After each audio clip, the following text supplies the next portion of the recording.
The tension caused by artificial intelligence is growing beyond perceptions of job loss or job replacement, but now evolving to include land use and community impact. Are these concerns real, or is this simply a political tactic to halt progress? Have you noticed the number of trucks on the road? How many of them are spilling their load on the side of the road?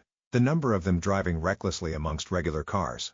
Should we not allow the stops, growth of corporate distribution centers, or construction of highways? No, that would be asinine, because trucking, despite its annoyance at times, is essential to our economy. There are some inconveniences in our society and economy that we tolerate on a daily basis because the overall benefit outweighs these perceived costs. And some of these annoyances and costs are not really viewed negatively universally. Some understand the big picture, others see what is reported, then some experience a temporary negative or externality from a misstep. As new innovation takes shape and our society adapts, there will be highs and lows created along the way until the situation becomes normalized and all sides understand how the new technology fits in. And that is what we are seeing with the growth in artificial intelligence. Many believe in its potential, few understand it completely, and some are oversensitive to perceived downsides.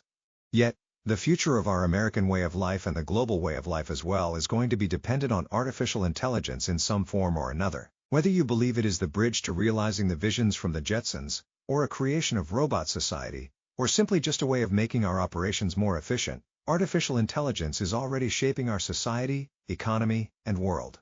We have talked about artificial intelligence in past episodes. In my humble opinion, I think artificial intelligence has the ability to make our process more efficient, decisions more effective, and reasoning more robust. I do not believe it can nor should replace the decision-making for critical situations. Of course, we need a definition of critical.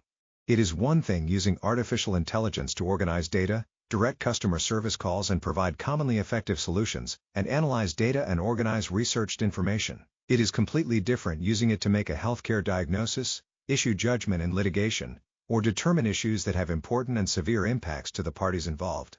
For the most part, we are seeing that some of the fears about job elimination are not completely being realized, as many workers are being brought back. Sure, there are some positions that will no longer be needed, but many of those positions are already hard to fill because people do not like the pay or get more from welfare. Remember the episode of Family Matters where Harriet Winslow, a character originally from Perfect Strangers, was encouraged to seek higher pay.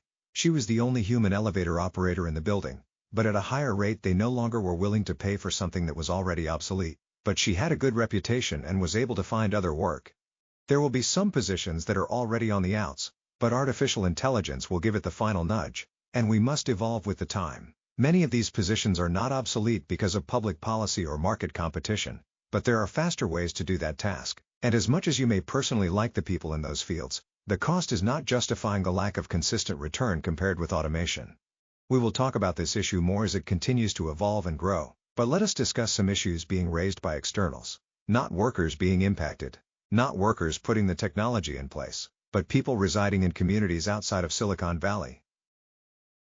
The promise of artificial intelligence comes with a higher price than simply the projected toll on employment. For residents of towns who once saw the potential new jobs in the building and operation of new data centers, they are seeing a not-so-nice surprise in their utility bills, largely unforeseen by the average person. Data centers needed for artificial intelligence consume a great deal of energy to fuel operations, as well as water to cool off units processing and mining data nonstop. Understandably, residents of these communities may appreciate the economic growth, but do not want costs imposed on them when they are not involved. These data centers coming online can create market shock to the supply as they now become the largest users in many areas, especially in areas that may not have adequately adjusted power generation, water treatment, and the increased demand then leads to higher rates to temper that demand until supply can catch up.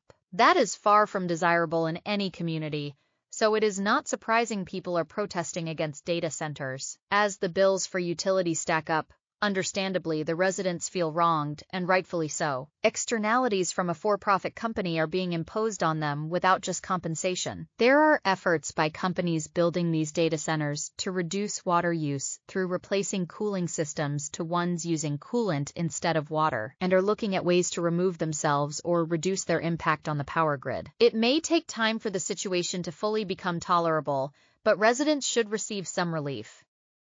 The existence of data centers is not new. Since the growth of the internet, there's been a need to have some form of data center or data hubs to store and transmit data. When social media and cloud computing grew, then more data centers were needed.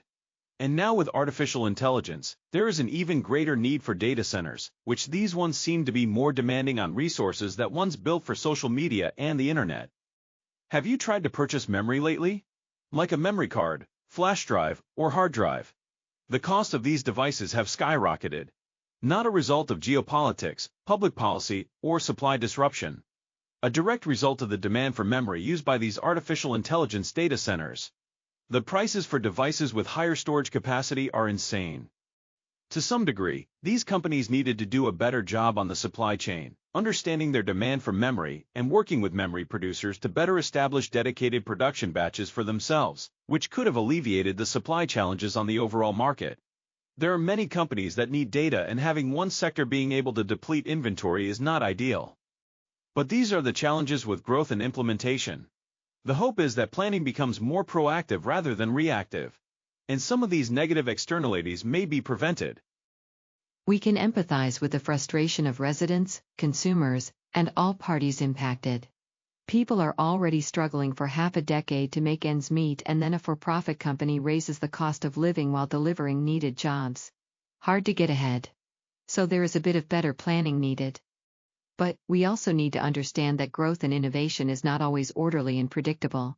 There are unforeseen challenges and events that occur, which were not expected.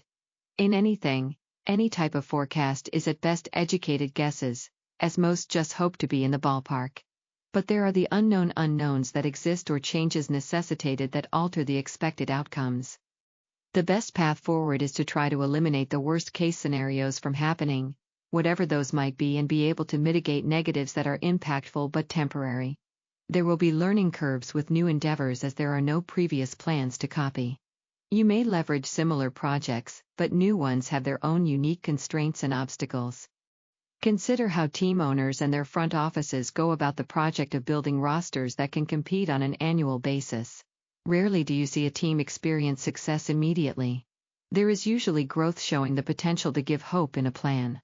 Then some adversity that all need to overcome, which help them push through to finally meet their goal. In business and economic endeavors, there is always adversity in the form of externalities, process failures, and needs to course correct. But if the good or service is something the market truly wants, overcoming and adapting will prove beneficial to all parties. Like in sports, there may be a need for creative solutions or fresh perspectives to push these projects forward. The hope is that in the end the benefit is positive. Once these data centers are in place, there are more good-paying jobs for residents in these communities that allow them to elevate their economic standing. There are more resources for communities to invest in services, infrastructure, and education. We hope to see poverty elevate to the middle class. Income mobility.